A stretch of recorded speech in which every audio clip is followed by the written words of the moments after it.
Okay, good morning to all. सभी के लिए good morning. Good morning to all, सभी के लिए गुड मॉर्निंग। और कंफर्म करें मेरी आवाज आप तक क्लियर पहुंच रही है? सभी लोगों तक साउंड एंड पिक्चर क्लियर है सभी लोगों तक? तो बेटा आज से हमें स्टार्ट करना है हमारा एनएमआर स्पेक्ट्रोस्कोपी। ठीक है, तो सबसे पहले अपन वही बात करेंगे कि एनएमआर स्पेक्ट्रोस्कोपी जो है उसमें कौन सा रेडिएशन यूज किया जाता है। ठीक है, एनएमआर स्पेक्ट्रोस्कोपी में कौन सा रेडिएशन किया जाता है। ठीक है, बताइए भाई, एनएमआर में हम कौन सा, देखो एनएमआर पढ़ रहे हैं बेटा, उस पर ही फोकस करो। ठीक है, तो बताइए जल्दी से, एनएमआर स्पेक्ट्रोस्कोपी जो हमारा होता है उसमें कौन सा रेडिएशन यूज करते हैं। ठीक है, जो हमारा है उसके लिए बेसिकली जो हम यूज करते हैं, कौन से रेडिएशन को यूज करते हैं। ठीक है, तो ये आपको रिवीजन भी बेटा स्टार्ट हो जाएगा, पहले हमें पढ़ा तो लेने दो टॉपिक। कल ही तो तुमको आईआर का रिवीजन कराया था 5 मिनट। रिवीजन ही भाई अपन को करना है। ठीक है, और रिवीजन आपको अपन को ही करना है भाई। ठीक है, अपन रिवीजन जो होगा ना, सेल्फ रिवीजन करिए तो ज्यादा बेटर रहेगा। ठीक है, तो इसमें अगर हम बात करते हैं, रेडियो वेव्स का यूज करते हैं। ठीक है, in presence of the magnetic field, और हमारा जो न्यूक्लियाई रहता है उसका स्पिन ओरिएंटेशन क्या हो जाता है बेटा, चेंज हो जाता है। ये हमारे एनएमआर का एक सिंपल सा कॉन्सेप्ट होता है, एनएमआर का एक सिंपल सा। ठीक है, ये आपको ध्यान रखना है। तो यहाँ पे देखिए, सबसे पहले अगर हम बात करते हैं एनएमआर की, तो एनएमआर में सबसे पहली चीज तो देखो, जैसे अपन ने यूवी विजिबल पढ़ा उसमें, और अपन ने आईआर पढ़ा, उन लोगों में केवल रेडिएशन थे, इलेक्ट्रोमैग्नेटिक रेडिएशन। इसमें इलेक्ट्रोमैग्नेटिक रेडिएशन के साथ साथ में मैग्नेटिक फील्ड है हमारा। तो देखो, पहले मैं एनएमआर को आपको बिल्कुल शॉर्ट में बता देता हूं कि एनएमआर में होता क्या है, और इसको मतलब इजी वे में कि एनएमआर हमारा काम कैसे करता है उसको समझते हैं। देखिए, एनएमआर जो है एक सिंपल सा प्रोसीजर है। ठीक है, एनएमआर के बारे में सबसे पहले अपन को पता होना चाहिए भाई। जैसे एनएमआर अपन ने लिखा, ठीक है, एनएमआर स्पेक्ट्रोस्कोपी लिखा आपने। ठीक है, एनएमआर स्पेक्ट्रोस्कोपी है। ठीक है, और एक होता है बेटा अपना एनएमआर। पहले एनएमआर जो है न्यूक्लियर मैग्नेटिक रेजोनेंस होता है। ठीक है, ये आपका एनएमआर है, और वो आपका स्पेक्ट्रोस्कोपी है। ठीक है, इसमें होता ही है, जैसे मान लो कोई भी, आप ऐसे समझो एक क्लास है बेटा, एक क्लास है आपकी कोई भी, उसमें स्टूडेंट्स हैं। ठीक है, ये स्टूडेंट्स है बेटा, पढ़ने को इंटरेस्टेड रहते हैं, ये जो है ना, स्टडी करने में क्या है, एक्टिव है, पढ़ने वाले बच्चे हैं। अगर क्लास में टीचर नहीं है, टीचर क्या है, एब्सेंट है अभी, तो बच्चे कैसे भी बैठे रहेंगे, ऐसा बैठा रहेगा कोई बच्चा, एक दूसरे से डिस्कशन चलेगा, कोई इस साइड कोई इस साइड बैठा हुआ है, ऐसे मन मर्जी से बच्चे बैठे रहेंगे, कोई उनका एक प्रॉपर ओरिएंटेशन नहीं रहेगा। वो पढ़ाई कर रहे हैं, एक्टिव हैं वो लोग, लेकिन वो कहीं पे भी बैठे हुए, ये कंडीशंस रहेगी जब क्लास में क्या नहीं होगा। ठीक है, टीचर नहीं होगा। साउंड सही नहीं आ रहा क्या, बताइए भाई। ठीक है, ये आपको बताइए, साउंड सही नहीं आ रहा है क्या? अगर क्लास में टीचर नहीं होगा तो बच्चे क्या होंगे, कैसे भी बैठे रहेंगे हमारे। अब अगर टीचर आ जाएगा, जैसे क्लास में टीचर की एंट्री हुई, टीचर की एंट्री हुई, तो बच्चे कैसे बैठेंगे बताओ। टीचर अगर एंटर कर जाएगा, टीचर बच्चों को निर्देश देगा, हमारे बच्चे क्या हो जाएंगे, जो भी है, कैसे बैठ जाएंगे, अच्छे बढ़िया तरीके से। जिस साइड आपका बोर्ड रहेगा उस साइड माउथ करके पूरे बैठ गए, ये बैठ गए भाई। ठीक है, एक प्रॉपर डायरेक्शन में हमारे टीचर्स क्या हो जाएंगे, अरेंज हो, जो स्टूडेंट्स अरेंज हो जाएंगे। ये हमारे स्टूडेंट हैं और टीचर आ गया। ठीक है, अब ये टीचर हमारे क्या हो गए भाई, यहाँ पे क्या हो चुके हैं, अरेंज हो चुके हैं प्रॉपर डायरेक्शन में। ठीक है, ये ऐसे समझ लो कि भाई मार्केट में बहुत सारे लोग थे। ठीक है, मार्केट में बहुत सारे लोग थे। ठीक है, और वो कैसे भी खड़े हुए थे, फिर वहां से एक बंदा आया, उसने गन निकाली और सबको बोला, भैया देखो मैं जहां कह रहा हूं वहां खड़े हो जाओ। तो सबने उसकी बात मान ली, उसने जैसे निर्देश दिए उसी डायरेक्शन में वो अलाइन हो गए। ठीक है, ये आपका हो गया। फिर यहाँ पे जैसे ही अलाइन हुए थे, एक और बंदा आया, उस बंदे ने कहा इन बच्चों से, या जो मार्केट में लोग थे उनको सपोर्ट दिया, बोलते भैया हम तुमको सपोर्ट कर रहे हैं, ठीक है, तुम इस आदमी का अपोज करो। तो फिर क्या होगा, ये लोग, जैसे ये आपका वो पर्सन था जिसने उनको निर्देश दिए थे भाई, अब ये उसके अपोजिट हो जाएगा, ये इसने इसको पावर दे दिया, ठीक है। ये आपका एनएमआर है, इसको ऐसे करके समझ लो भाई। आपका मार्केट में बहुत सारे लोग घूम रहे थे, वहां पे आतंकवादी आ गया एक, ठीक है, उसने सबके भाई बंदूक निकाली और इनसे बोला कि जैसा हम बोल रहे हैं वैसा खड़े हो जाओ। तो बेचारे सब लोग क्या है वैसे खड़े हो गए उसी डायरेक्शन में जैसे उसने कहा, अलाइन हो गए, ठीक है। फिर वहां से थोड़ा सा क्या हुआ, आर्मी आ गई या सीआरपीएफ आ गया, उसने कहा सपोर्ट दे दिया, एनर्जी दे दी लोगों को, तो फिर वो आतंकवादी से क्या हो गए भाई, अपोजिट लाइन में खड़े हो गए। यही है आपका एनएमआर, ठीक है। यहाँ पे ये जो दिख रहे हैं ना आपको, जो लोग मैंने कहा बाजार में, ये हमारे न्यूक्लियाई होते हैं। ये क्या होते हैं, न्यूक्लियाई है भाई, ठीक है। और ये जो टीचर या मैंने जो बोला आतंकवादी, वो क्या है आपका, मैग्नेटिक फील्ड है। वो क्या है आपका, मैग्नेटिक फील्ड है भाई हमारा, वो मैग्नेटिक फील्ड हो गया। उसने हमारे न्यूक्लियाई को अपने डायरेक्शन में अरेंज कर लिया, अपने डायरेक्शन में अरेंज कर दिया। और ये जो सपोर्टिंग है, ये जो सीआरपीएफ है, ये कौन है, वो आप लोग बताइए भाई। ये सीआरपीएफ है या आर्मी है जिसने पावर दिया, और हमारा जो आपका डायरेक्शन में था अब वो अपोजिट हो चुका है, अब वो लड़ने को तैयार है आतंकवादी से, क्योंकि उसको सपोर्ट मिल चुका है। तो वो कौन है, इसका नाम आप लोग बताइए कौन है, ये बताए भाई, ये कौन है। ये मैग्नेटिक फील्ड तो हो गया बेटा। देखो सबसे पहले बाजार में लोग घूम रहे हैं, वो हमारे न्यूक्लियाई है। आतंकवादी आ गया, गन लगा दी भैया, उसी के डायरेक्शन में वो अलाइन हो गए, तो आतंकवादी तो हो गया मैग्नेटिक फील्ड आपका, ठीक है। अब वो कौन है, सीआरपीएफ और आर्मी ने किसका रोल अदा किया यहाँ पे, बताइए भाई। रेडियो वेव्स, ठीक है, बिल्कुल सही, एनर्जी दिया बेटा। अब ये एनर्जी मिल गया ना इसको, रेडियो वेव्स ने क्या दे दी, एनर्जी दे दी हमारे न्यूक्लियाई को। तो न्यूक्लियाई क्या है, फिर आंख दिखाने लगा किसके लिए, हमारे मैग्नेटिक फील्ड के लिए। भैया अब हम तुम्हारी बात नहीं मानेंगे, अब हम तुम्हारा क्या करेंगे, अपोज करेंगे। तो ये न्यूक्लियाई का स्पिन ओरिएंटेशन जो इस साइड था, अब वो पलट गया है भाई, ये न्यूक्लियाई पलटी मार गया। उसको पावर किसने दिया भाई, हमारे रेडियो वेव्स ने पावर दिया, तो हमारा न्यूक्लियाई पलट गया। यही है आपका एनएमआर, ठीक है।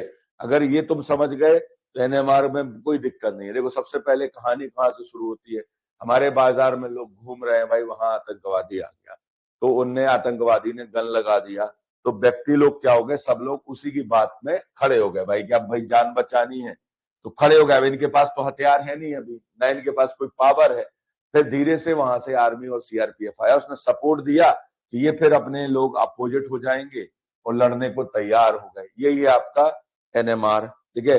तो समझ गए एनएमआर में क्या होता है भाई। सबसे पहले अगर मैं आज से पूछूं एनएमआर अकेला क्या होता है, तो एनएमआर तो बेटा अपना ये है कि मैग्नेटिक फील्ड लगा दिया, मैग्नेटिक फील्ड के डायरेक्शन में अलाइन हो गया, वो एनएमआर कहलाता है। स्पेक्ट्रोस्कोपी जैसे ही यहां जुड़ा, मतलब कौन आ गया, रेडियो वेव्स आ चुका है, रेडियो वेव्स ने एनर्जी दिया, वो हमारे मैग्नेटिक फील्ड के अपोजिट हो गया। ये कहलाता है हमारा क्या, एनएमआर का बेसिक सा कॉन्सेप्ट है, यही एनएमआर है, ठीक है। तो एनएमआर में आप बात समझ गए, एनएमआर में क्या होता है भाई, ठीक है। तो एनएमआर में होता ही है कि सबसे पहले तो हमारे न्यूक्लियाई होते हैं। अब पहला क्वेश्चन मेरा ये है बेटा कि सभी न्यूक्लियाई जो है हमारे, ठीक है, ये न्यूक्लियाई जो होते हैं ये मैग्नेटिक फील्ड में अलाइन होते हैं, क्योंकि ये न्यूक्लियाई कैसा बिहेव करते हैं पता है, स्मॉल मैग्नेट के जैसा, छोटे छोटे मैग्नेट, टिनी मैग्नेट के जैसा ये बिहेव करते हैं, ठीक है। तो क्या सभी न्यूक्लियाई मैग्नेट होते हैं कि कुछ होते हैं, बताओ। जैसे अपन ने देखा यहाँ पे न्यूक्लियाई है, ठीक है, ये अपना मैग्नेटिक फील्ड की डायरेक्शन में अलाइन हो गया, ये आपका मैग्नेटिक फील्ड अपन ने लगा दिया, ये अलाइन हो गया। अपन ने यहां से इसको एनर्जी दे दी भाई, इसने रेडियो वेव से अब्जॉर्ब किया, मैग्नेटिक फील्ड का डायरेक्शन ये है भाई, मान लो आपका, और अब ये इसके अपोजिट हो चुका है, ये आपका रेडियो वेव्स ने काम कर दिया, ठीक है। ये इसकी ग्राउंड स्टेट कहलाती है एनएमआर में, ये एक्साइड स्टेट कहलाती है। एग्जामिनर ने पूछा कि पैरेलल स्टेट कौन सी होती है, आप लोग बता सकते हो पैरेलल स्टेट कौन सी है और एंटी पैरेलल कौन सी है भाई। एंटी पैरेलल अपोजिट वाली है भाई, एक्साइटेड स्टेट होती है ये एक्साइटेड स्टेट है, ये ग्राउंड स्टेट है, एनर्जी दी गई है यहाँ पे, लेकिन इसमें मैग्नेटिक फील्ड साथ में चलता है, मैग्नेटिक फील्ड चलता है भाई। हमारे जो न्यूक्लियाई है वो एनएमआर एक्टिव होना चाहिए, ये जरूरी होता है, ठीक है। तो ये आप पे बन जाना चाहिए। तो बताओ, ये पता है सभी न्यूक्लियाई एनएमआर एक्टिव होते हैं कि कुछ होते हैं भाई। स्मॉल मैग्नेट के सभी बिहेव करते हैं कुछ लोग बिहेव करते हैं भाई, जो मैग्नेट होगा वही तो सुनेगा, ठीक है, समझ गए? तो बताइए, जो मैग्नेट होगा वही तो सुनेगा।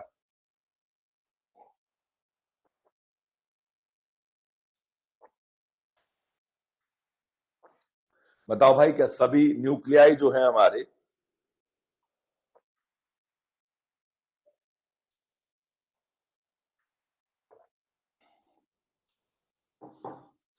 कैसे पता चलता है? क्वेश्चन पूछा जाता है ना बेटा एग्जाम में। देखो, हमारे सभी नहीं होते बेटा, जो न्यूक्लियाई क्या करता है, अपने एक्सिस पर स्पिन करता है। जो स्पिन करता है बेटा, जो घूमता है, वही तो क्या करता है, मैग्नेट बनेगा भाई। जो घूमेगा तो मैग्नेटिक फील्ड क्रिएट होगा, वो स्मॉल मैग्नेट। इसका स्पिन क्वांटम नंबर क्या नहीं होना चाहिए, 0 नहीं होना चाहिए। किसी भी न्यूक्लियाई का स्पिन क्वांटम नंबर 0 नहीं होना चाहिए। जिस न्यूक्लियाई का स्पिन क्वांटम नंबर 0 है, मतलब वो स्पिन ही नहीं कर रहा। जब वो स्पिन नहीं करेगा बेटा, तो स्मॉल मैग्नेट के जैसा बिहेव नहीं करेगा, ठीक है।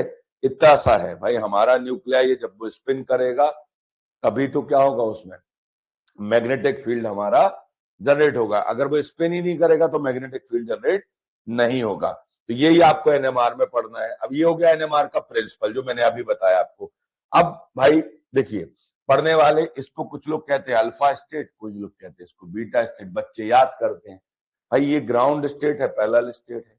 ये आपकी एक्साइटेड स्टेट होती है, इसको बीटा स्टेट कह देते हो, ठीक है। यहाँ पे एब्जॉर्प्शन किसका हुआ है, रेडियो वेव्स का। जब रेडियो वेव्स आपके 100% एब्जॉर्ब हो जाते हैं, तभी हमारा वो स्पिन बदलता है। ये ध्यान रखना है, स्पिन ओरिएंटेशन चेंज हो जाता है। हमारा न्यूक्लियाई का स्पिन नहीं बदलता, ये ध्यान रखना। घूमता हुआ न्यूक्लियाई पलट जाता है, ठीक है, ये ध्यान रखना, उसका स्पिन ओरिएंटेशन चेंज हो जाता है। अब आता है एनएमआर से इंफॉर्मेशन किसका मिलता है, बताइए भाई। कोई पूछेगा एनएमआर से इंफॉर्मेशन किसका मिलता है, बताओ भाई। एनएमआर से किसकी जानकारी मिलती है, ठीक है। थोड़ा फास्ट कर दो बेटा, मैं बहुत क्या करूं बेटा, फास्ट कर दूंगा अभी तुम्हें एनएमआर समझ में नहीं आएगा, फिर तुम हम पे चिल्लाओगे भी, ठीक है। बताइए भाई, बताइए जल्दी से एनएमआर से। मैं बताओ बेटा, फास्ट वाले भाई बताइए, क्या इंफॉर्मेशन मिलता है।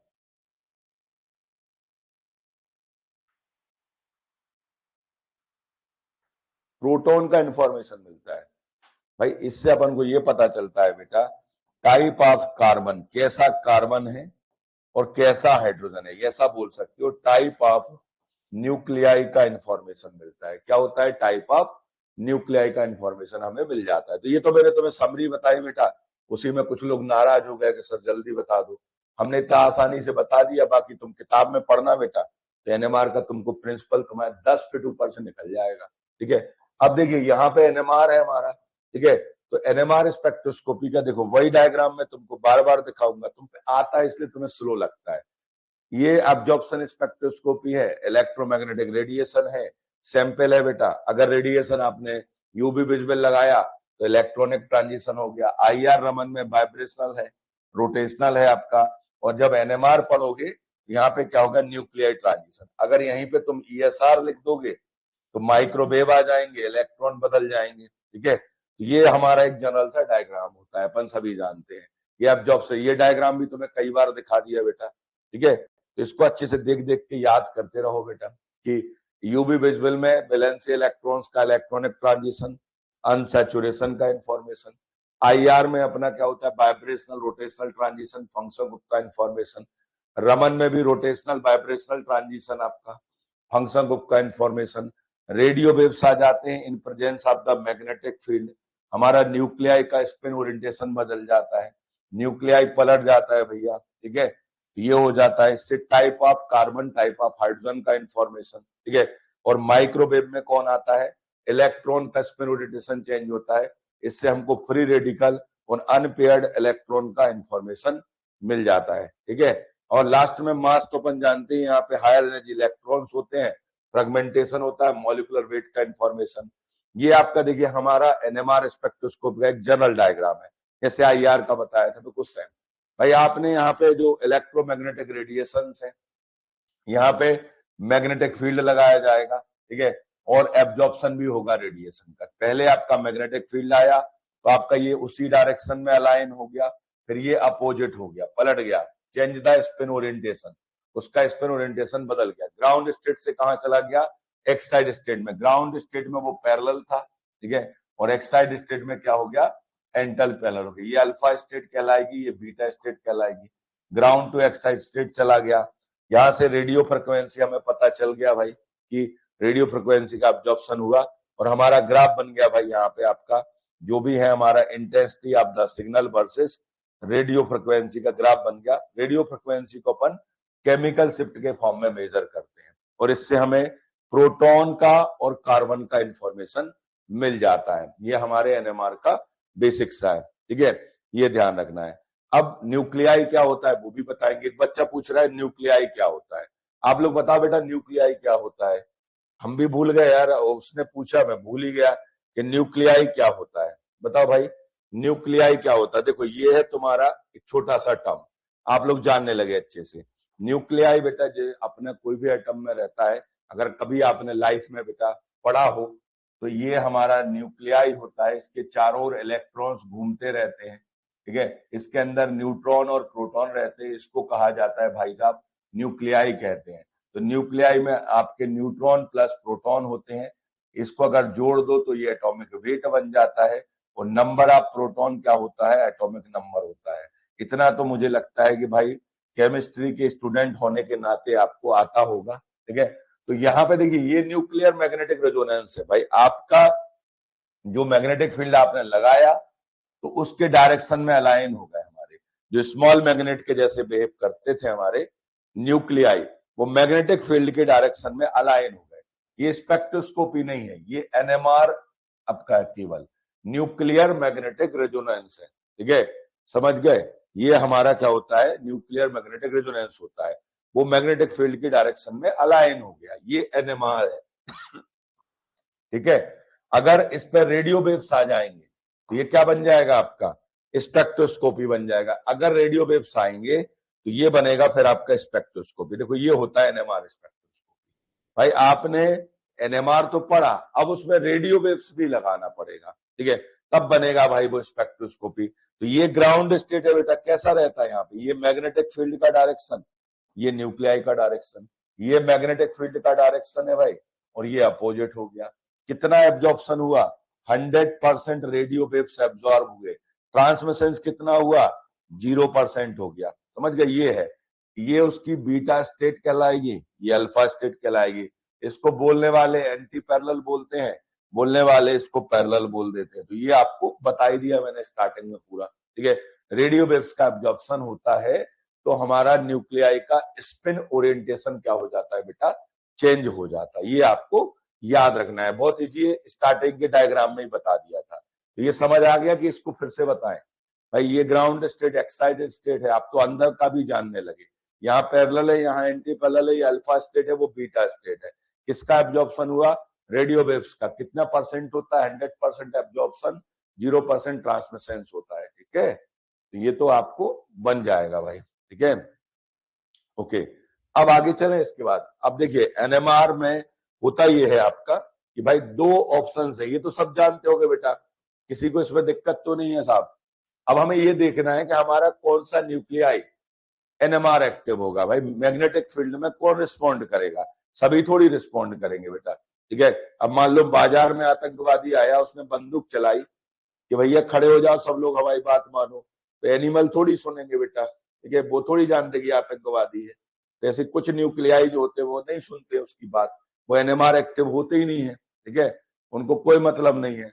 तो वो हमें सीखना है। तो देखिए कभी भी एटम का स्ट्रक्चर देखोगे, आपका मेन होता है इसमें न्यूक्लियाई, और न्यूक्लियाई के अंदर कौन होते हैं, न्यूट्रॉन और प्रोटॉन होते हैं, ठीक है। न्यूक्लियाई के अंदर क्या होते हैं, आपका न्यूट्रॉन और प्रोटॉन होते हैं। तो अगर कोई आपको, ये तो सब आपने पढ़ा ही होगा बेटा क्लासेस में, छोटी क्लासेस में, कि भाई एटॉमिक नंबर जो होता है, ठीक है, एटॉमिक नंबर अगर कोई पूछता है कि एटॉमिक नंबर किसके बराबर होता है, तो सब बच्चे जानते होंगे कि एटॉमिक नंबर सर प्रोटॉन का जो नंबर है वो एटॉमिक नंबर है। किसी ने पूछा सर एटॉमिक वेट क्या होता है, तो आप बताओगे सर न्यूट्रॉन और प्रोटॉन का जो होता है उसको एटॉमिक वेट कहते हैं भाई, ठीक है। अब अगर आपको मान लो किसी का एटॉमिक वेट, जैसे मैंने कहा कार्बन है, कार्बन का आपका 6 है और ये 14 है, मान लो मैंने आपसे इसमें पूछा कि नंबर ऑफ प्रोटॉन कितने हैं, बता सकते हो आप? नंबर ऑफ न्यूट्रॉन कितने हैं, ये बता सकते हो? बताइए भाई, ऐसा मैंने लिख दिया, इसमें बताओ नंबर ऑफ प्रोटॉन कितने हैं, तो जितना एटॉमिक नंबर है वो हो गया। अब नंबर ऑफ न्यूट्रॉन निकालना है तो कैसे निकालोगे? जो भी आपका एटॉमिक वेट दिया गया है भाई, उसमें से आप एटॉमिक वेट में से किसको माइनस कर दोगे? नंबर ऑफ प्रोटॉन को माइनस कर दोगे, तो नंबर ऑफ न्यूट्रॉन मिल जाएंगे बेटा आपको। ये नंबर ऑफ न्यूट्रॉन मिल गए भाई आपको, 8 मिल गए, ठीक है। ये तो बन जाता है सभी पे, कि नहीं बनता? ये तो आता होगा भाई सब लोगों को, ठीक है। तो अब जब हम सीखेंगे कि कौन एक्टिव है कौन इनएक्टिव है, तो नंबर ऑफ न्यूट्रॉन और नंबर ऑफ प्रोटॉन पे ही डिपेंड करता है ये पूरा। एग्जैक्टली किस पे डिपेंड करता है? इस पे ही डिपेंड करेगा, क्योंकि न्यूक्लियाई के अंदर यही रहते हैं। कुछ लोग इसको कहते हैं कि एटॉमिक वेट पे डिपेंड करता है। तो बेटा जो ऐसा कहता है ना, वो ये कहता है कि नंबर ऑफ न्यूट्रॉन और नंबर ऑफ प्रोटॉन के सम पे डिपेंड करता है, ठीक है। लेकिन ये एग्जैक्ट सही नहीं होता। मेन बात ये है कि अलग अलग आपके नंबर ऑफ न्यूट्रॉन और नंबर ऑफ प्रोटॉन पे डिपेंड करता है, ठीक है। तो अब वही समझना है हमें कि कौन कौन से एनएमआर एक्टिव होंगे और कौन कौन से एनएमआर इनएक्टिव होंगे। बिल्कुल इजी है ये पढ़ना, ठीक है। अब जैसा मैं बता रहा हूं वैसा सुनता चलो, ठीक है। देखिए आप ये बताइए, अगर स्पिन क्वांटम नंबर किसी का 0 है तो बेटा वो एनएमआर इनएक्टिव हो जाएगा, वो नहीं सुनेगा आतंकवादी की बात, वो बन जाएगा भाई क्या? एनिमल। उसको नहीं है मतलब, ठीक है, कि तुम बंदूक चलाओ या कुछ करो, मैग्नेटिक फील्ड आ जाएगा, वो रिस्पॉन्ड, क्योंकि वो मैग्नेट ही नहीं है ना, वो इंसान ही नहीं है बेटा। वो जानता ही नहीं है कि क्या बंदूक होती है और क्या आतंकवादी होता है, वो नहीं जानता। वो एनएमआर आपका एक्टिव नहीं होगा, वो एनएमआर इनएक्टिव होगा, सीधी सी बात है। अब बात आती है एनएमआर एक्टिव कौन होंगे? जिसकी आई की वैल्यू 0 नहीं होगी, स्पिन क्वांटम नंबर, वो एनएमआर एक्टिव होगा। इसका भी रीजन एक्टिव होने का, क्योंकि वो इंसान है बेटा, वो स्मॉल मैग्नेटिक फील्ड, आपका स्मॉल मैग्नेट है, वो अपने एक्सिस पे घूम रहा है और स्मॉल मैग्नेट बन चुका है, इसलिए वो मजबूरी में मैग्नेटिक फील्ड के डायरेक्शन में अलाइन हो जाएगा। अब कब कैसे पता चलता है? देखिए ये डिपेंड है, अगर नंबर ऑफ न्यूट्रॉन और नंबर ऑफ प्रोटॉन मान लो आपके दोनों ही इवन नंबर है। इवन नंबर तो जानते हो कि बेटा कि वो भी बताना पड़ेगा, 2 4 6 8 ऐसे इवन नंबर है, तो आपकी आई की वैल्यू हो जाती है 0 और हमारा न्यूक्लियाई हो जाता है एनएमआर इनएक्टिव। सीधी सी कहानी ये है। अब भाई ये ऐसा हो गया, अब इसका दूसरा केस क्या हो सकता है भाई? ये नंबर ऑफ न्यूट्रॉन और नंबर ऑफ प्रोटॉन या हो सकते हैं हमारे दोनों क्या हो गए? ऑड नंबर आ गए, ऑड नंबर आ गए। या हो सकता है number of neutron number of proton ये इवन मिल जाए हमें और नीचे वाला क्या मिल जाए? ऑड मिल जाए। या इसका अपोजिट हो सकता है, ये ऑड मिल जाएगा ये इवन मिल जाएगा। तो मैं ऐसा याद ही नहीं करता, मैं इसको बोलता हूं क्रॉस मिल गया भैया हमको, यहां पे मैंने बोला ऑड मिल गया। अब अगर ऐसा कोई केस रहता है तो आई की वैल्यू हमारी 0 नहीं होती है और ये हो जाते हैं हमारे एनएमआर एक्टिव हो जाते हैं। बस इतनी सी कहानी है। अब जब ऐसा मिलेगा ऑड ऑड, तो जो आई की वैल्यू आती है बेटा वो गिनती में आती है, 1 2 3 4 ऐसे आती है, ठीक है। और अगर ये इवन ऑड मिलता है, क्रॉस कंडीशंस मिलता है, तो आई की वैल्यू फ्रैक्शन में आती है, 1/2 3/2 5/2। ये आपको याद नहीं करना, ठीक है।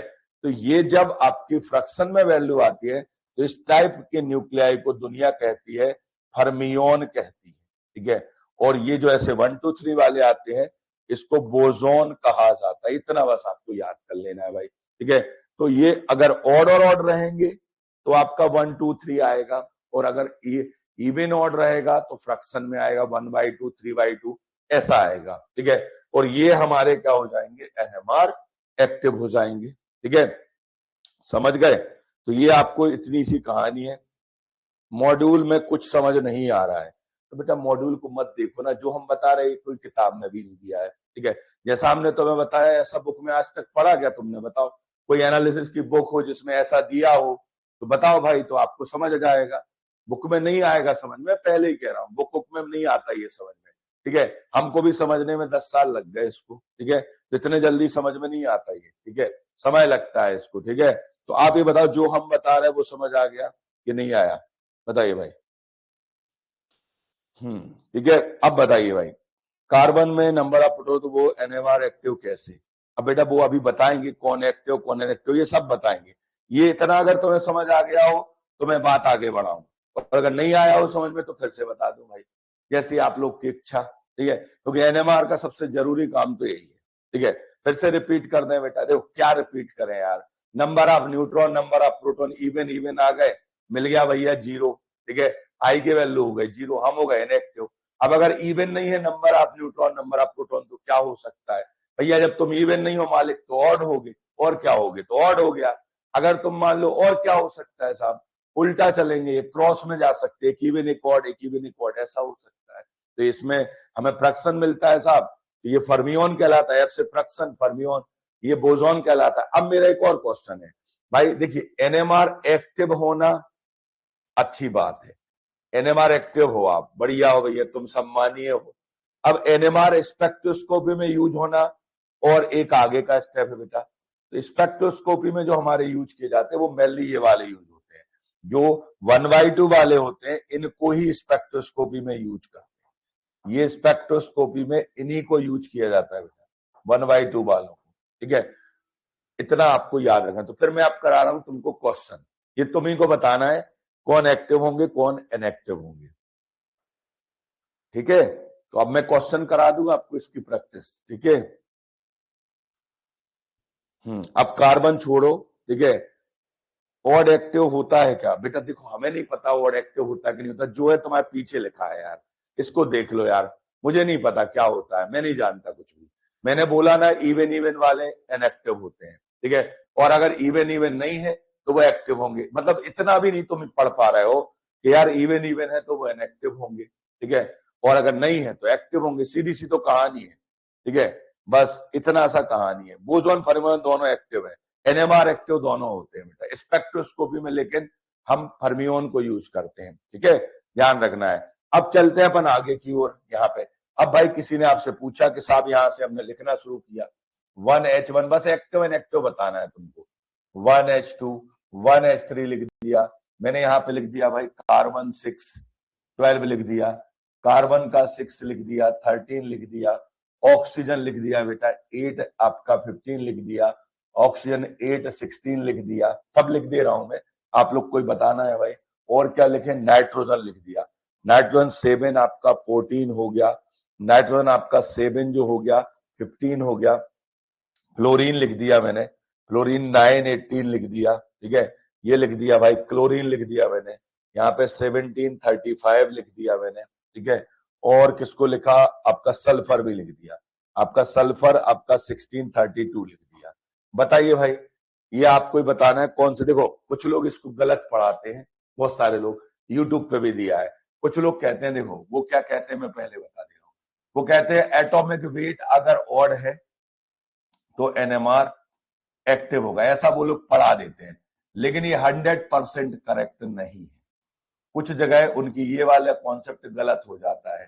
तो इसलिए भाई अपन तो नंबर ऑफ न्यूट्रॉन और नंबर ऑफ प्रोटॉन के आधार पे चलो तो ज्यादा फायदे में रहोगे, निकालते चलो बेटा आप, तो इसमें number of proton number of neutron, देखो अगर आप इसको देखो, नंबर ऑफ प्रोटॉन 1 है, ये एटॉमिक वेट से 1 माइनस करोगे तो 0 आ जाएगा, ठीक है, यहाँ पे प्रोटॉन का नंबर 1 है बेटा, आपका न्यूट्रॉन का नंबर 1 है, यहाँ पे प्रोटॉन का नंबर 1 है, यहाँ पे 2 है, कार्बन में देखो बेटा प्रोटॉन का नंबर 6 है, न्यूट्रॉन का नंबर 6 है, कार्बन में प्रोटॉन का नंबर 6 है, न्यूट्रॉन का नंबर बेटा 7 हो गया, ऑक्सीजन में प्रोटॉन का नंबर अगर देखो तो 8 है, इस वाले में जो मैंने लिखा है उस हिसाब से देखो, यहाँ पे 7 आ जाएगा, ठीक है, इसके बाद यहाँ पर आपका 8 और 8 आएगा, ठीक है, यहाँ पे देखो यही वहां पे यही फंस जाएंगे जो लोग बोलते ना कि एटॉमिक वेट ऑड होता है वो एक्टिव, वो होता है भाई एक्टिव होता है, तो इसका तो इवन है बेटा फिर भी एक्टिव है, यही उनके लिए चैलेंज बन जाता है, समझ गए। तो यहाँ पे देखो नंबर ऑफ प्रोटॉन और नंबर ऑफ न्यूट्रॉन 7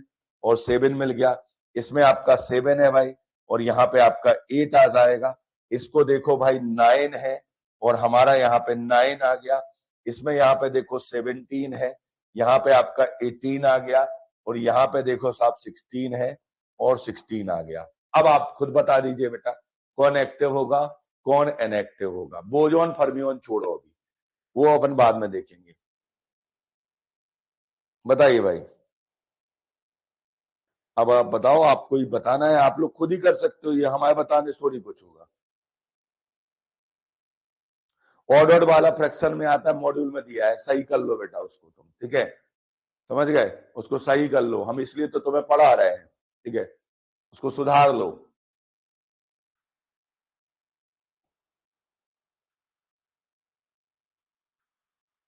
देखो अपन एक एक को देख लेते हैं। जैसे ये वाला है, ऑड और इवन वाला है बेटा, ये तो हमारा फेवरेट है भाई, ये तो हमारा फेवरेट है, एक्टिव होगा। ये ऑड ऑड वाला है, ये एक्टिव होगा।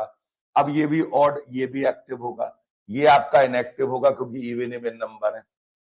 ये एक्टिव होगा, ये वाला एक्टिव होगा, ये इनएक्टिव होगा, ठीक है। ये वाला एक्टिव होगा, ये वाला एक्टिव हो जाएगा, ये एक्टिव होगा, ये आपका 17 ये भी एक्टिव होगा, ये इनएक्टिव हो जाएगा। इस तरीके से देख लो। अब अगर कोई पूछे फर्मियोन वाले कौन कौन से हैं, तो उसको मैं बॉक्स मार देता हूं। ये ऑड इवन केस है बेटा, ये ऑड इवन केस है आपका, ठीक है। ये वाला हमारा ऑड इवन का केस है, ठीक है। ये वाला ऑड इवन का केस है, ठीक है। ये वाला आपका जो है, यहाँ पे देखो, ये हमारा जो है ऑड इवन का केस है, ठीक है। ये हमारा ऑड इवन का केस है, ठीक है। तो वो आप ऑड इवन केस रहेगा तो वो अपना फर्मियोन में आएगा, उसकी फ्रैक्शन में वैल्यू आएगी। और अगर ऑड ऑड रहेगा तो 1 2 3 के केस में वैल्यू आएगी, ठीक है। आपको ये बन जाना चाहिए, बन जाएगा, ठीक है। नीचे के सब एक्टिव हैं, नीचे के सब एक्टिव कहाँ है बेटा, सल्फर कहाँ एक्टिव है, ठीक है, बताइए भाई। नीचे का ऑक्सीजन वाला नहीं है, ठीक है।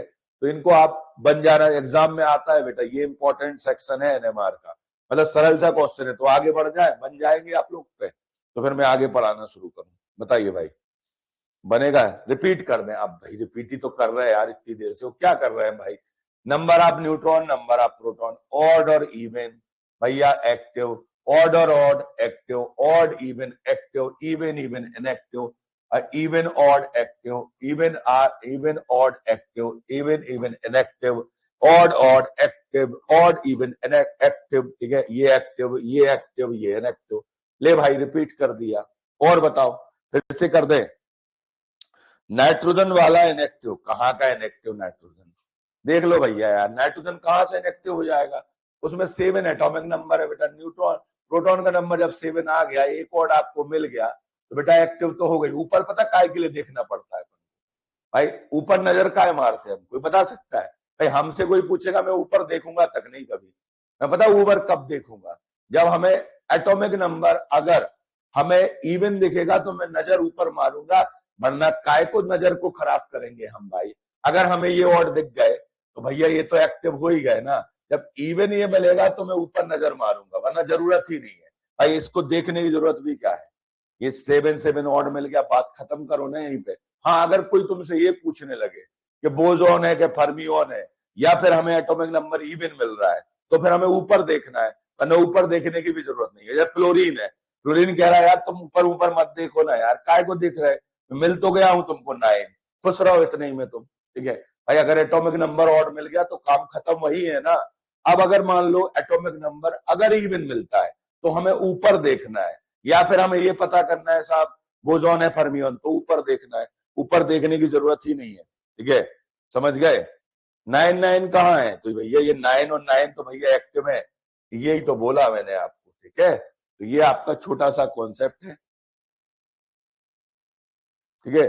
तो बन जाएगा कि नहीं बनेगा भाई, अभी भी वही फंसे रहोगे भाई, हम तो ऊपर देखेंगे भी नहीं ना यार, क्या करना है। अब मान लो एक कॉन्सेप्ट पूछ रहा हूं मैं आपसे, पूछना चाहता हूं, जैसे नंबर ऑफ न्यूट्रॉन मान लो ऑड इवन आ गया, जैसे 2 है, और नंबर ऑफ प्रोटॉन 2 है, तो बेटा 0 क्यों हो जाता है, ये बता सकता है कोई बच्चा, ऐसा इवन होने में 0 क्यों होता है, बता सकते हो। इसका छोटा सा कॉन्सेप्ट है बेटा, आपने कभी इलेक्ट्रॉन के बॉक्स देखे, ऐसे भरे रहते हैं, देखे, मान लो मैं तो एक जस्ट बता रहा हूं आपको, ये और ये, ठीक है, ये और ये और ये और ये और ये। अब ये बेटा आपस में एक दूसरे के स्पिन को कैंसिल कर देते हैं, ठीक है। इसने इसको कैंसिल किया, इसने इसको किया, इसने इसको किया, इसने इसको किया, इसने इसको किया, ये भी नंबर में 0 हो गया इसका बेटा। अब मान लो ऐसे ही ये ऑड आ गए, मान लो ये ऑड है भाई,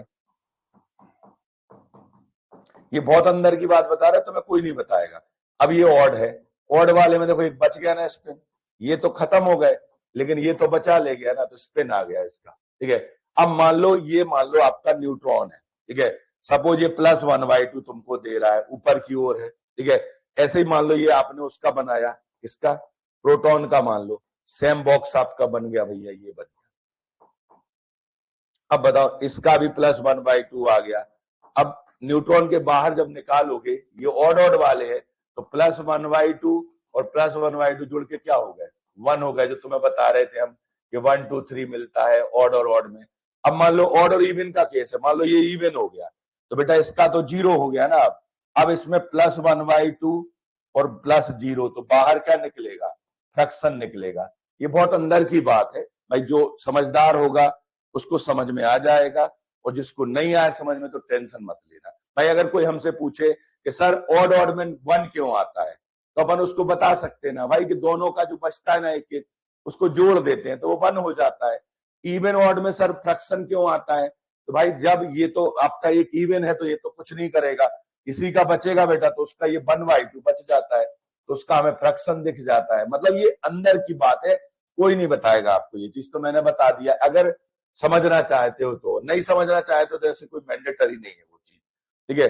तो ये आप पे बन जाएगा, आप क्वेश्चंस करो इसके भाई, ये करना है आपको, करिए भाई question. NMR inactive except, NMR inactive except पूछा है भाई, एनएमआर इनएक्टिव एक्सेप्ट। हाँ क्वांटम थ्योरी है बिल्कुल भाई।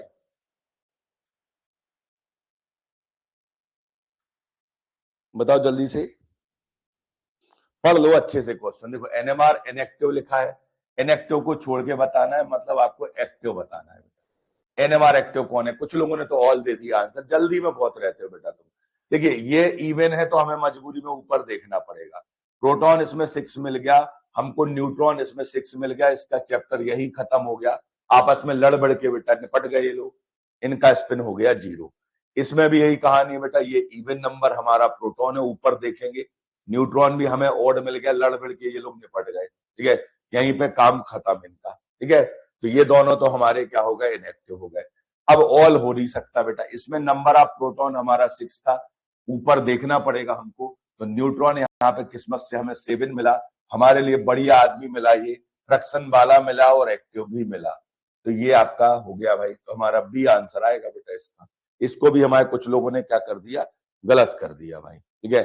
अब उसको भी गलत कर रहे हैं। अब इसका बताओ बेटा एनएमआर एक्टिव कौन सा है। देखो नाइट्रोजन को अगर देखो आप, तो भाई मैं तो यार पता है ऊपर देखूंगा भी नहीं, इसको ओके करूंगा, इसको ओके करूंगा, क्योंकि ये ऑड मिल गया, बात यही खत्म हो गई, ठीक है।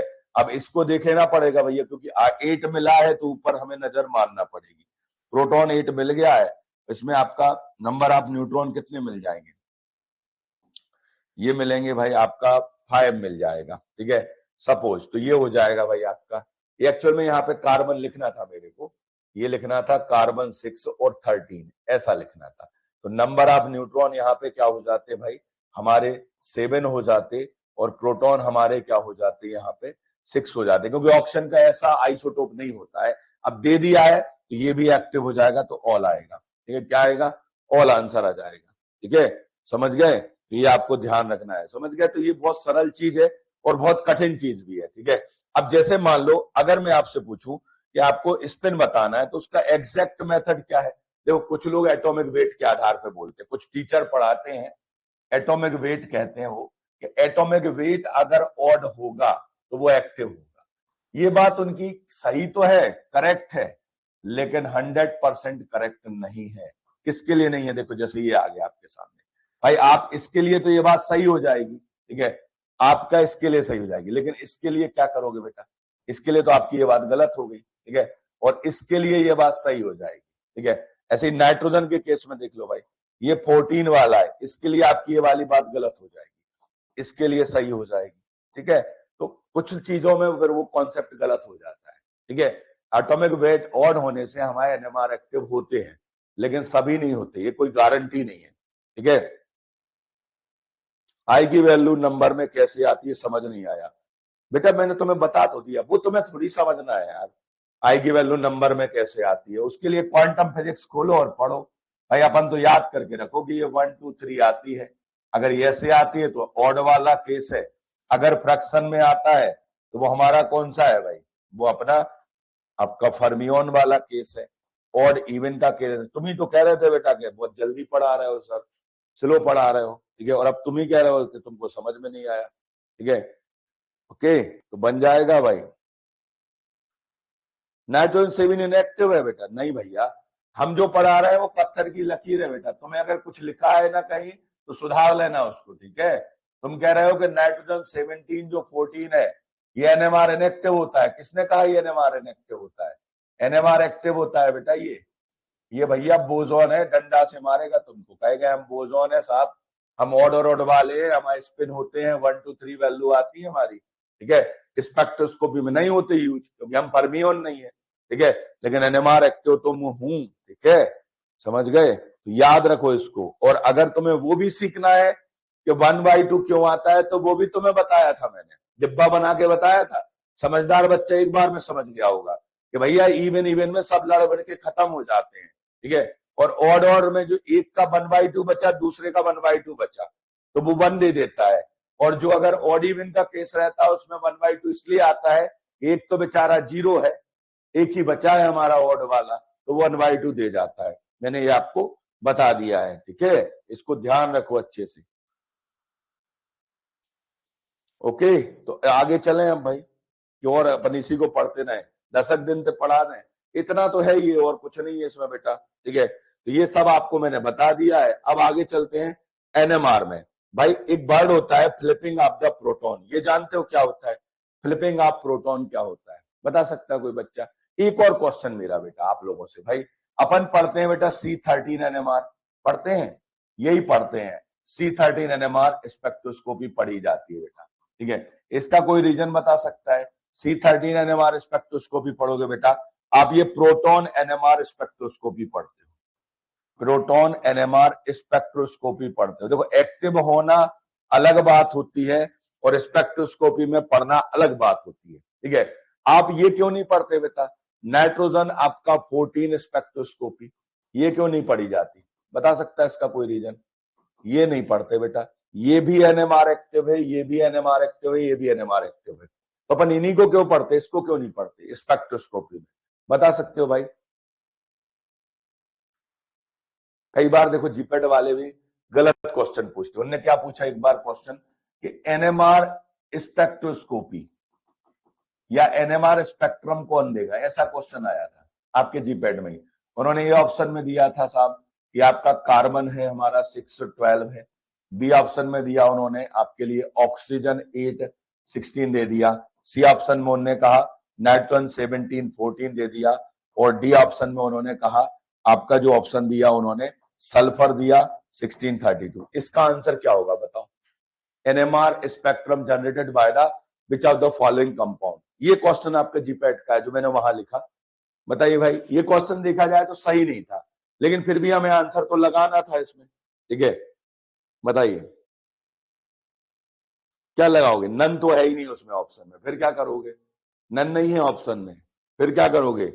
फिर बेटा अपन सी लगा देंगे। चलो यही है भैया, मतलब सामने वाला तुमसे फिर पूछ रहा है एनएमआर एक्टिव ही बता दो भाई, क्योंकि बाकी तो इनएक्टिव है ना हमारे पूरे, तो फिर सी लगा देंगे। लेकिन एग्जैक्टली ये बन वाला है बेटा, इसको स्पेक्ट्रोस्कोपी में यूज नहीं कर सकते अपन, ठीक है। ये बन वाला है, इसको नहीं करते। लेकिन क्योंकि अब दिया ही नहीं है, मान लो ऐसा ही क्वेश्चन आता और ए ऑप्शन में वो आपको मान लो दे देता ये प्रोटॉन दे देता, बी ऑप्शन में आपका ये नाइट्रोजन भी दिया जाता है, ठीक है, सी ऑप्शन में आपको वही ऑक्सीजन देते, ठीक है, और डी ऑप्शन में मान लो आपको सल्फर देते। ऐसा क्वेश्चन है। और अगर स्पेक्ट्रम का कोई पूछ रहा है स्पेक्ट्रोस्कोपी में कौन सा यूज होगा, तो फिर बेटा इसको नहीं लगाना आंसर, ठीक है। ये एक्टिव है लेकिन स्पेक्ट्रोस्कोपी में यूज नहीं होता, स्पेक्ट्रोस्कोपी में ये आएगा, ए आ जाएगा। इस चीज को याद रखना तुम लोग, ठीक है, ये आपको ध्यान रखना है। बच्चे भाई कुछ बच्चों को ये समझ नहीं आएगा, ठीक है, लेकिन उनको क्या होगा, अभी ऑड वाले एक्टिव हो रहे थे, नाइट्रोजन 14 वाला एक्टिव कैसे हो गया? सो रहे थे क्या बेटा तुम? सो वैसे तो मैं पढ़ा रहे थे जब हम बेटा कि क्यों हो गया एक्टिव, तो नींद लगी थी तुम्हारी लगता है। देखो एक स्टूडेंट ने कमेंट डाला है सर अभी ऑड वाले एक्टिव हो रहे थे, अभी एक्टिव कैसे हो गए? इसको मत देखो बेटा वरना समस्या हो जाएगी, ठीक है। इसको देखो बेटा, ये प्रोटॉन ऑड है, 7 इसमें न्यूट्रॉन है, ये ऑड और ऑड हो गया बेटा एक्टिव, ठीक है। इसको कोई ऑड इवन मत पढ़ डालना बेटा, ये जो है एटॉमिक वेट है, मैंने एटॉमिक वेट के आधार पर तुम्हें बताया ही नहीं है, ठीक है।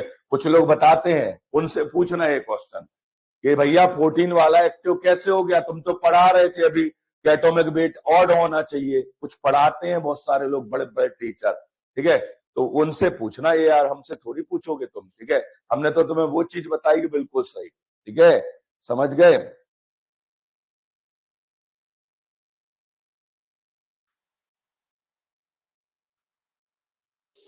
ओके, अब यहाँ पे एन वाला क्यों यूज नहीं होगा, वही तो बताया बेटा तुमको, पहली बार में तो बता दिया कि भाई जो ऑड ऑड वाले होते हैं उनकी वैल्यू 1 आती है, इनको यूज नहीं करते, वो भी अभी बता दूंगा क्यों यूज नहीं करते।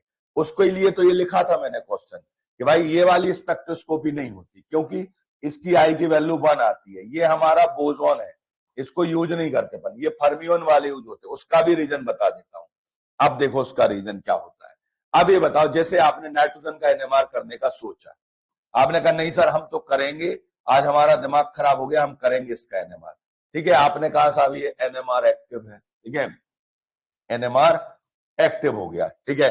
अब ये एनएमआर एक्टिव है, आपने कहा हम इसका स्पेक्ट्रोस्कोपी भी करेंगे, हमने कहा कर लो भैया, तुम्हारे दिल की तसल्ली तुम पूरी करो, स्पेक्ट्रोस्कोपी करो, ठीक है। अब होता ये है कि जब आप इसका स्पिन स्टेट निकालोगे तो एक फार्मूला चलता है बेटा 2i+1, ये एक फार्मूला होता है किसी भी न्यूक्लियाई की स्पिन स्टेट निकालने का कि भाई वो कितने फॉर्म में एग्जिस्ट करेगा, एक फार्मूला होता है।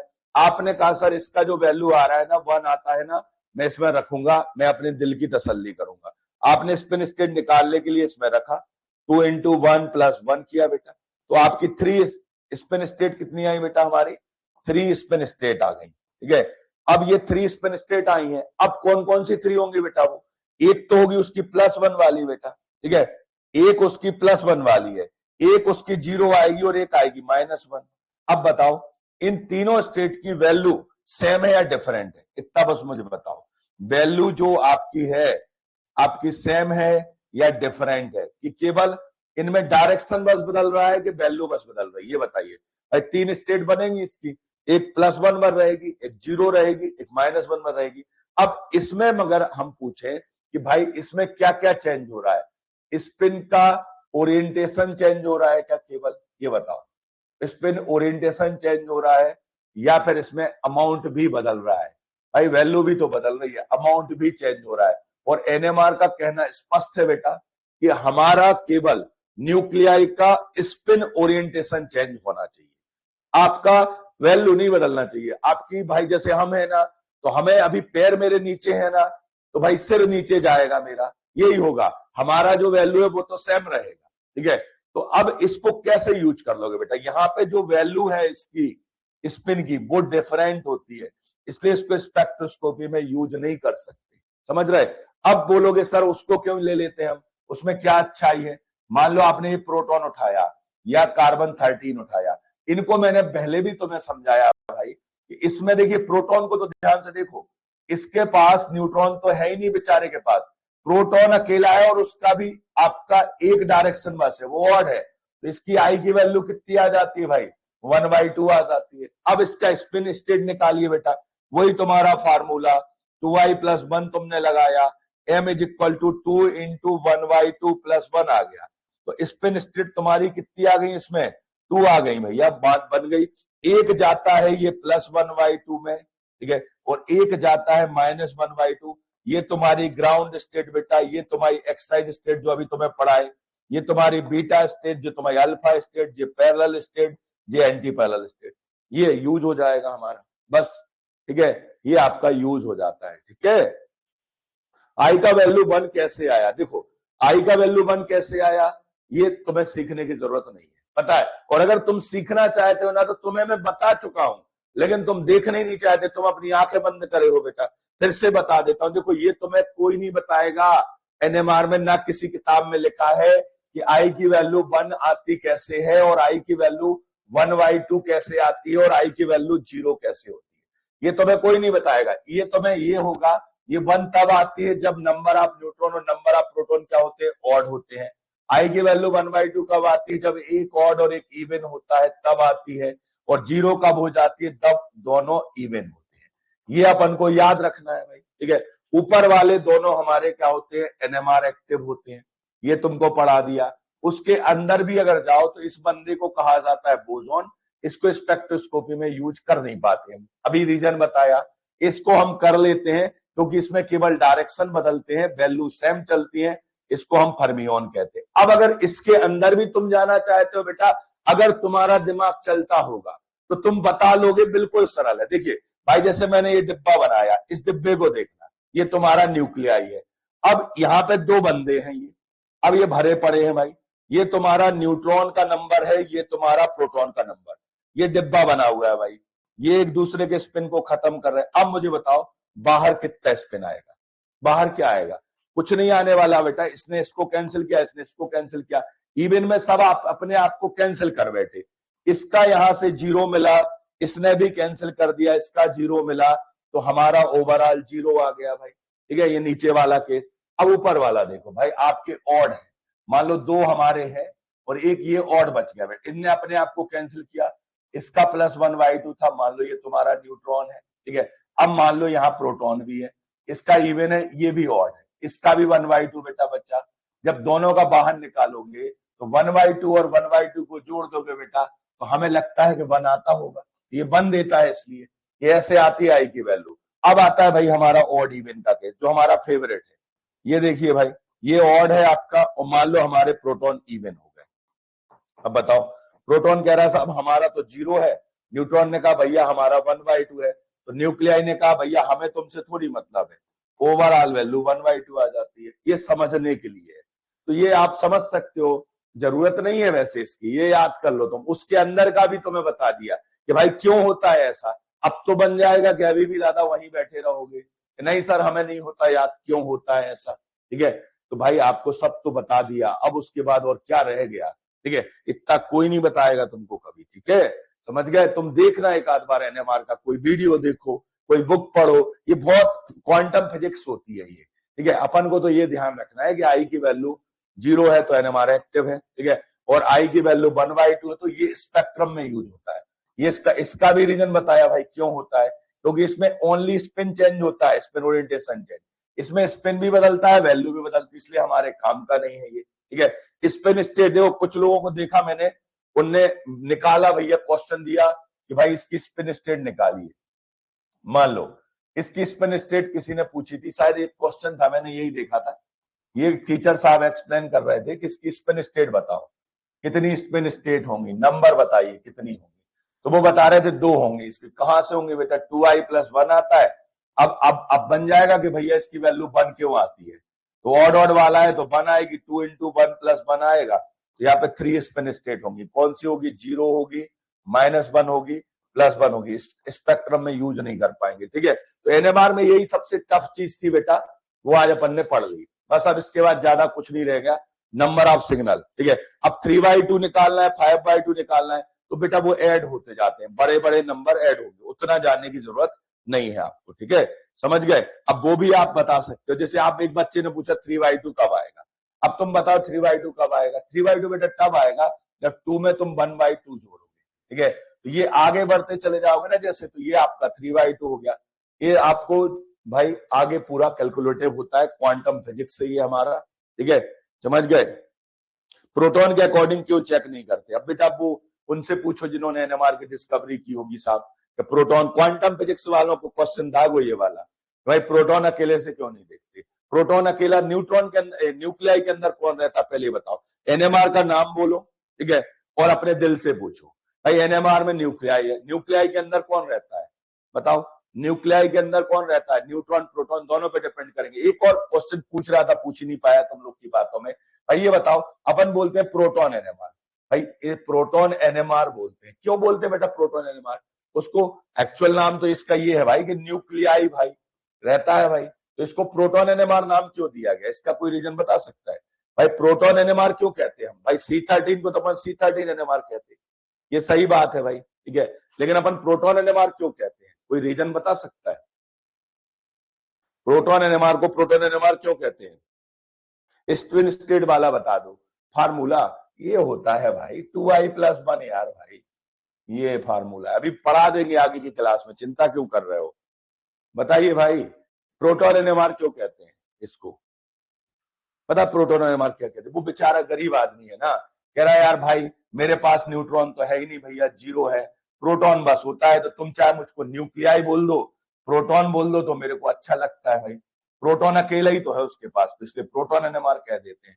ये जो है तुम्हारा, इसके पास क्या है, नंबर ऑफ न्यूट्रॉन तो जीरो होता है, प्रोटॉन 1 होता है, ठीक है, तो इसलिए इसको कह देते हैं प्रोटॉन एनएमआर। उसके पास अकेला प्रोटॉन ही है ना, न्यूट्रॉन तो है ही नहीं ना उसके पास, इसलिए उसका नाम आ जाता है प्रोटॉन एनएमआर। समझ गए? ये है मॉड्यूल में फार्मूला दिया है। अरे जो भी दिया हो भाई कोई दिक्कत नहीं भाई, आप नोट कर लो, जो इसका क्लास है बिल्कुल अटेंड करो। तो एनएमआर में सबसे टफ चीज यही है। दूसरा टफ पता क्या है एनएमआर का? नंबर ऑफ सिग्नल निकालना, कितने सिग्नल होते हैं, और स्प्लिटिंग निकालना। ये तीन चीजें अगर तुम्हें आती हैं तो एनएमआर कंप्लीट हो जाता है। और कुछ नहीं है एनएमआर में, ठीक है, इंस्ट्रूमेंटेशन में कुछ है नहीं ज्यादा, और कुछ भी नहीं है एनएमआर में। ये निकालना, एक्टिव इनएक्टिव निकाल लो, सीख लो, और आपका नंबर ऑफ सिग्नल निकालना सीख लो, और स्प्लिटिंग सीख लो। तीन चीजें अगर आप पे आती हैं तो एनएमआर 90% आपका कंप्लीट हो जाता है, और कुछ एनएमआर में है ही नहीं। ठीक है, प्रिंसिपल मैंने आपको बता ही दिया है। ठीक है, तो मिलते हैं नेक्स्ट क्लास में। ठीक है, टफ है ये भाई, टफ है तो फिर एक बार बुक से पढ़ो तो समझ आ जाएगा अच्छे से। टफ नहीं है, इतना सरल सा है। बाजार में आतंकवादी आ गया, आतंकवादी के ऊपर आतंकवादी ने बंदूक लगा दी भैया, अलायन हो गए, आर्मी आ गई, अपोजिट हो गए, ये प्रिंसिपल है। ठीक है, समझ गए? और उसके बाद एक्टिव इनएक्टिव तुम्हें बता दिया, इतना इजी तो है।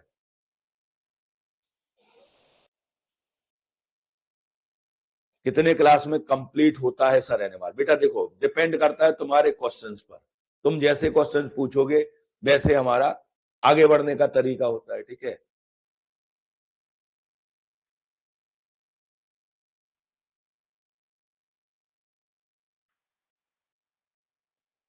ओके, सभी के लिए भाई।